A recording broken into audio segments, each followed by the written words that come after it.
खुलुमबाय आं बे समाव मोनसे गोनांथार आपडेट लानानै फैलायबाय रायजोफोर आसाम आयेन आफादनि बुंथिगिरि मानगोनां बिस्वजित दैमारिया बे समाव मा बिबुंथि होदों बिथाङा मा बाथ्रा फोरमायदों नोंथांमोना बे भिडिअखौ जोबजासिम नाय अब्लाना गासैबो बाथ्राखौ नोंथांमोना आबुङैनो मोनथिनानै लानो हागोन स' रायजोफोर नोंथांमोना भिडिअखौ नायलांबाय थादो भिडिअखौ जोबजासिम नायनायनि उनावसो नोंथांमोना गाव गावनि कमेन्टफोरखौ होलायबानो जाबाय बे समस्थिनि माने बेंखननि सिङावनो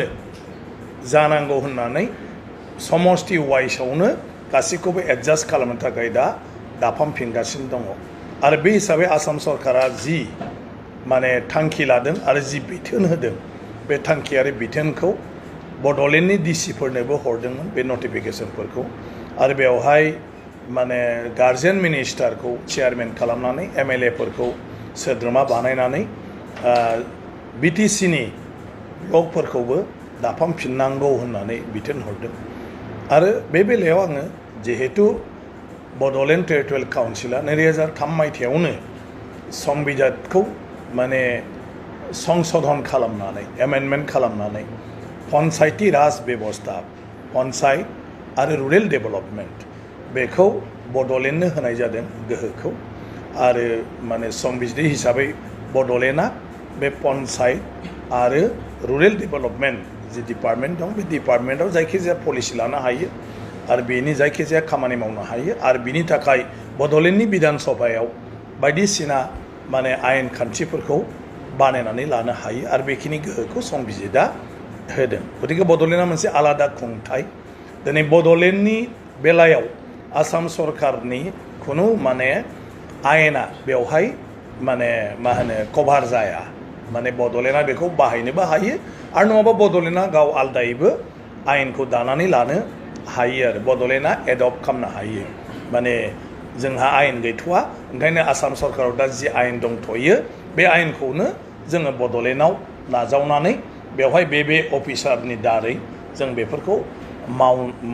मावनाय जागोन होननानै बड'लेण्डआ गाव बे आयेनखौ एडप्ट खालामनो हायो नाथाय मावनांगौनि जि गोहो बे गोहोआ बड'लेण्ड सरकारनिनो ओंखायनो बेखौ आं सोद्रोमा नालाय आंखौ डिसिआ मिटिङाव लेंहरदोंमोनखाय बे बोरै जानो होननायाव डिसिआ आंनो माने खेंफोरथिखौ होनो हायाखै ओंखायनो आंनो स्टेट गभर्नमेन्टनि माने कमिटि बा मा नटिफिकेसन दं हर होननायाव बिथाङा बेखौ हरबाय आरो स्टेट गभर्नमेन्टआ बेखौ दाना हरदोंमोनखाय आङो मानाव गेदेर जिहेतु बे डिपार्टमेन्टआ मावनाय डिसिसन गतिके बिनि सानै अथरिटिनो आं जनायनांगौ बे जाबाय नियम आरो मोनसेया जाहैबाय आं स्पिकार ओंखायनो आं स्पिकार हिसाबै चिफ मिनिस्टारनो आं प्रिन्सिपाल सेक्रेटारिनो जनायबाथ' बियो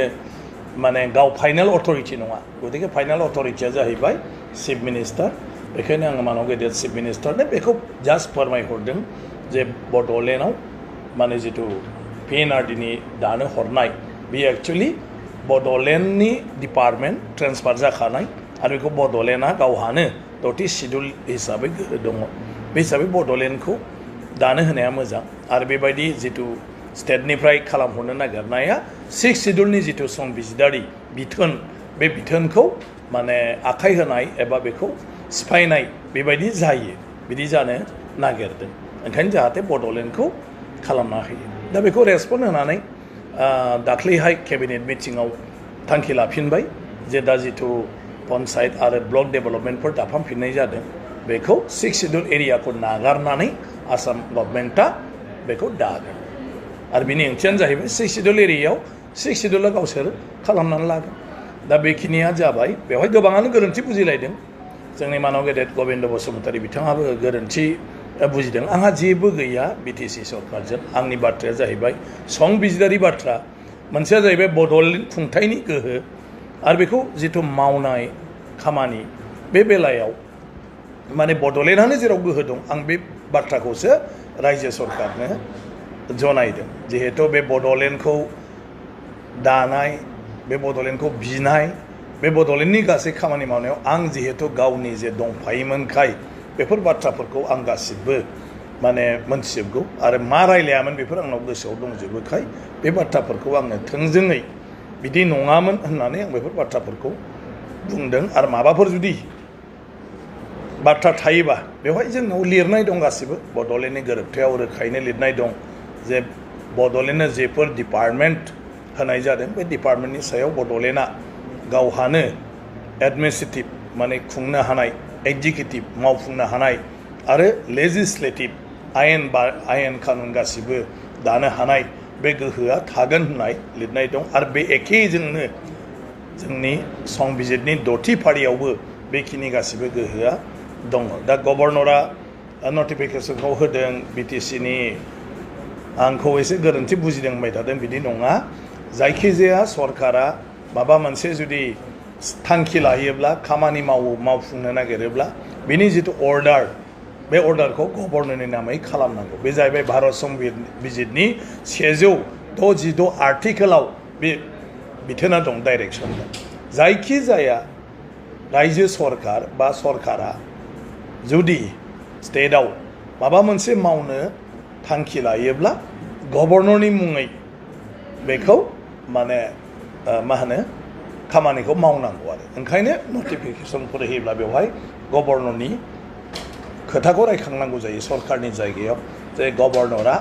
माने गोजोननायजों रायजोनि सार्थनि थाखाय नैबे बायदि खामानि मावनो मोनसे थांखि लादों ओंखायनो बे थांखि मथे ओरै खालामनाय जासिगोन दा बे जाबाय नटिफिकेसन होनायनि नियम दा बेल'सो मिसआन्डारस्टेन्डिंआ बिथाङा जेखौ सानदों बियो गभर्नरा बिटिसिनि प्रप'जाल मोननानै होनाय अर्डार नङा स्टेट गभर्नमेन्टआसो गभर्नरनि दहाय लानानै स्टेट गभर्नमेन्टनि केबिनेटआव लानाय थांखिखौ नटिफिकेसन होदों दा बे समाव नुनो मोनदों रायजो सरकारनि मासि जेरावखि थाया जायखिजाया मानसियानो बेखौ दिन्थिनानै होनो हायो मानसिया जेबो गिदिर बाथ्रा नङा बे जाबाय संबिजिरनि बाथ्रा संबिजिरनिखौ आं देरसिन जानो हाया चिफ मिनिस्टारा देरसिन जानो हाया संबिजिरनिख्रुइ सोरबा राष्ट्रपतियाबो देरसिन जानो हाया सोरबा जाजआबो देरसिन जानो हाया गतिके संबिजिरनि बाथ्राखौ